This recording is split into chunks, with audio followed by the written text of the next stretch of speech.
all senior citizens are covered, not only the indigent ones. Based on our conservative estimate, because our technical bureau is still studying the matter, the proposed amount is 2,500.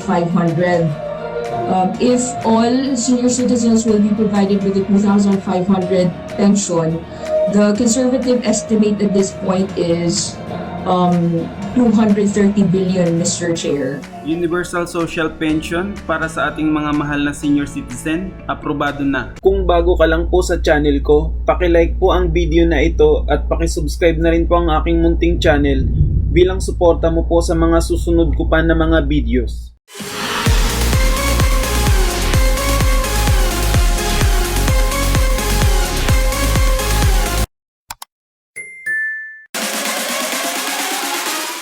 Ito po ang pahayag ng mga mambabatas at iba pang sangay ng pamahalaan tungkol sa Universal Social Pension ng ating mga mahal na seniors.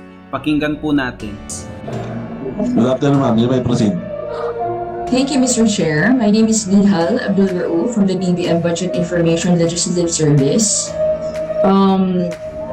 Based on our initial findings, we would like to note the provision in the other bills regarding undisbursed funds, where it provides that undisbursed funds shall be divided proportionally among the active beneficiaries in the last quarter of the year and shall not be reverted to the National Treasury. We would like to note, Mr. Chair, that based on Executive Order Number 292, or the Administrative Code of 1987, it provides that after the end of the specified applicable validity period, all unreleased appropriations or unexpended or undisbursed fund shall be reverted to the unappropriated surplus of the general fund. That is also in accordance with the cash-based budgeting that the executive branch observes. Now, with regard to the budgetary requirement, Mr. Chair, we note that based on the Census of Population conducted by the Philippine Statistics Authority in calendar year 2015, it provides that there is a total population of 7,548,769 aged 60 years old and above, of which 3,835,066 are under the indigent bracket. Now, we understand that the bills propose that all senior citizens are covered, not only the indigent ones. Based on our conservative estimate, because our technical bureau is still studying the matter, if all senior citizens, given the 2015 Census of Population, will be provided with the proposed 1,000 senior citizen pension. The estimated budgetary requirement, Mr. Chair, is 92 billion plus. That is a conservative estimate, and that is yet to be final. We are yet to finalize that based on the study being conducted by our technical bureau, and that it also excludes the administrative cost of managing or administering the pension. And the administrative cost is usually 1.8% of the pension cost. So in the other bills, the proposed amount is 2,500. If all senior citizens will be provided with a 2,500 pension, the conservative estimate at this point is 230 billion, Mr. Chair. Now, that amount is not, again, How much, that ma'am? amount is not yet final. How much is your estimate? The conservative estimate is 230 billion plus, Mr. Chair. Okay. And that is not yet final because our technical bureau is still studying the matter. That would be all, Mr. Chair. Okay, thank you very much, ma'am. Yes, Kong. Mr. Chair, we would just like to clarify with DSWD. She mentioned that at 1,000 pesos per senior, if we do provide a 1,000 pesos social pension to each of the 7.5 million pesos, 7.95 million senior citizens, it would amount to a budgetary requirement of 92 billion pesos. So we just wanted to clarify with DBM whether that's an incremental addition of 92 billion pesos or that's the total budgetary requirement already. TBM. Maybe call on the representative of TBM. The 92 billion that I mentioned a while ago, Mr. Chair and Madam Honorable Congresswoman, that is our estimate excluding the administrative cost. Now,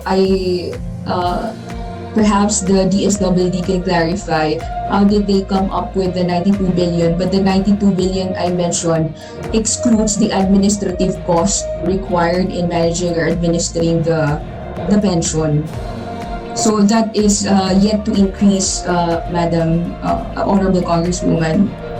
Mr. Chair, if I may, I just wanted, I guess I wanted to clarify my question.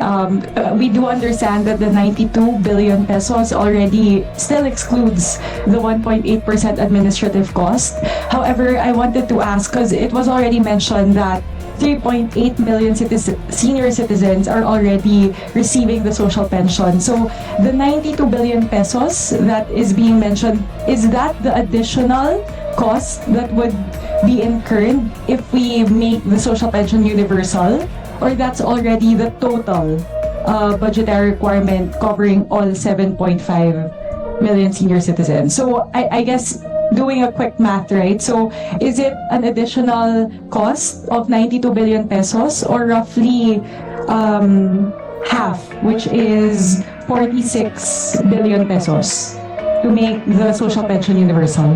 Based on the data provided by our technical bureau, Mr. Chair, 46 billion is required in order to for the pension of 3,835,066 indigent senior citizens. Now we only multiply the 46 billion twice in order to get the target or estimate of 92 billion.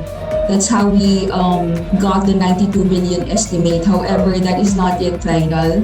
So I believe we have to coordinate with the DSWD in order to clarify the matter, Mr. Chair and Honorable Congresswoman. Thank you. Thank you very much, Mr. Chair. I guess that clarifies it's not an additional cost of 92 billion pesos. Rather, it's only 46 billion pesos that would be required if we do implement this law. Thank you very much, Mr. Chair. Thank you, thank you. Thank you. Okay, please proceed, ma'am. Yes, yung pong aming naging recommendation, yun lang po, para lang din ma-cover natin, kasi nga po, since we are talking of the universal coverage of our senior citizens, given that those 4,085,066 are already covered by the DSWD, and if the good Congress would also allow the additional 540,577, which is on our wait list, will also be covered by our existing social pension program. So nasa 4.5 million na po in case ang covered na ng DSWD. And now, outside that 4.5 million, yun nga po, Mr. Chair, ang recommendation namin, kung maaari, ay i-cover na sila ng ating mga local government units. However, we also recognize the point that was raised by our Honorable Congresswoman that there are certain local government units na maaaring hindi capable financially to also provide for the rest of this our senior citizens to cover yun nga po kanilang social pension. So most probably with the help of our National Commission of Senior Citizens here, we could discuss further those details in case po these bills will be enacted into law. Kasi ang nakikita ko po dyan, Mr. Chair, ang posibleng mangyari, especially to those local government units who may not be financially capable, ay magkakaroon po ng cost sharing with the national government, Mr. Chair.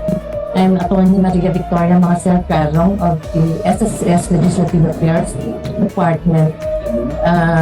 Mr. Chair, the SSS has no objection to these measures, which seek to grant or increase the pension of senior citizens.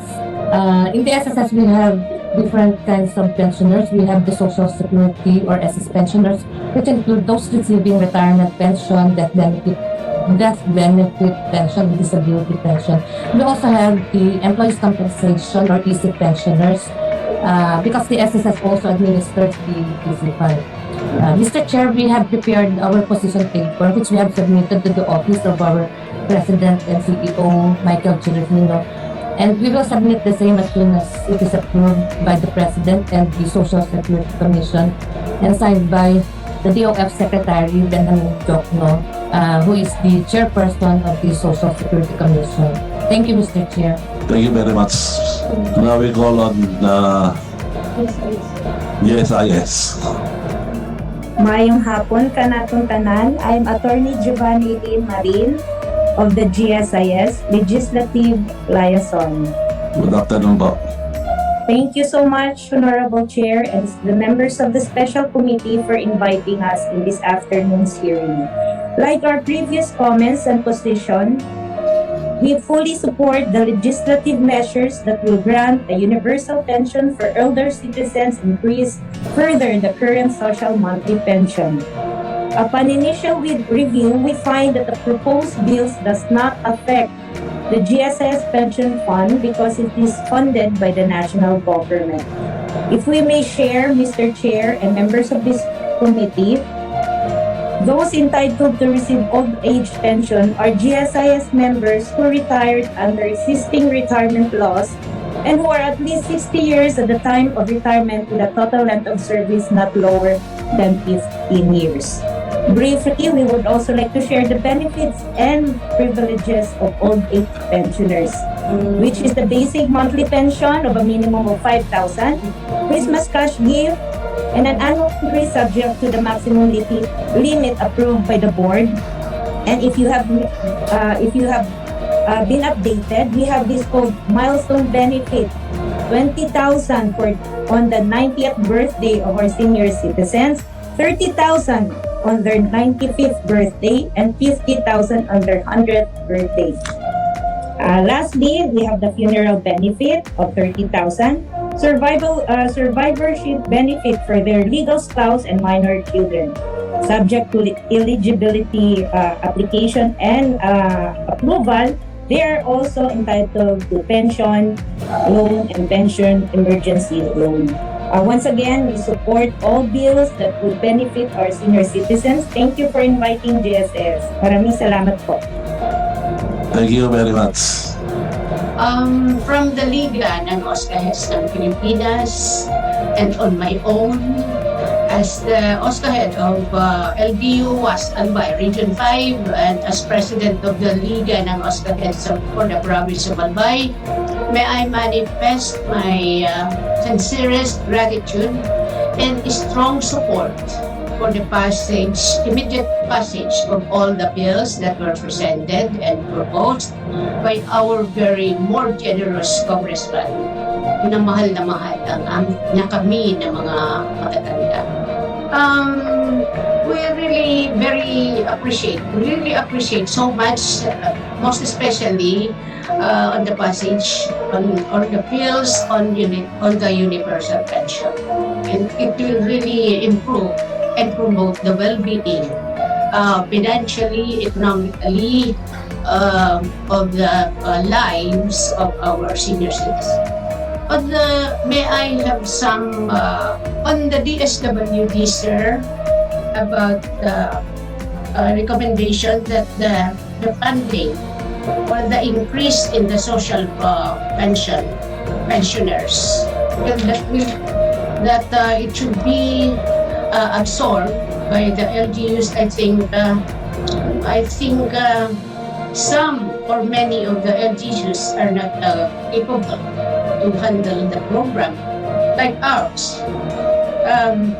If that will be the case, most of our waitlisted, if it will be assumed or devolved to the LGUs, the increase